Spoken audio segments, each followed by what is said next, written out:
لانڈی سے اغوا کے بعد قتل ہونے والے 7 سالہ سعد کی لاش کا معمہ حل ہو گیا۔ سعد کو جنسی زیادتی کے بعد گلا گھونٹ کر قتل کیا گیا۔ میڈیکل رپورٹ کے مطابق سعد کو پچھلے جمعرات کے روز زیادتی کا نشانہ بنایا گیا۔ گھر سے نکلا ہے چیز لینے 20 روپے لے کے، اس کے بعد واپسی نہیں آیا۔ وزیر اعلیٰ سندھ، گورنر، سب کو بول رہا ہوں، آپ لوگوں سے میری بہت گزارش ہے، اس بچے کو انصاف دلا دو۔ بہت معصوم تھا بچہ ہے، یہ ایک ہی بچہ ہے بھائی، ایک ہی اکلوتا۔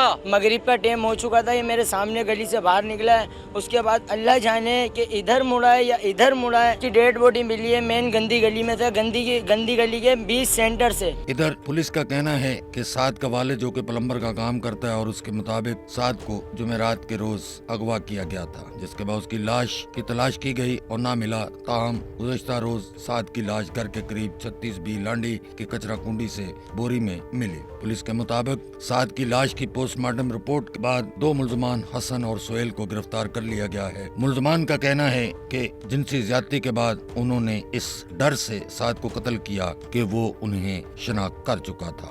شاہد انجم، SNN کراچی۔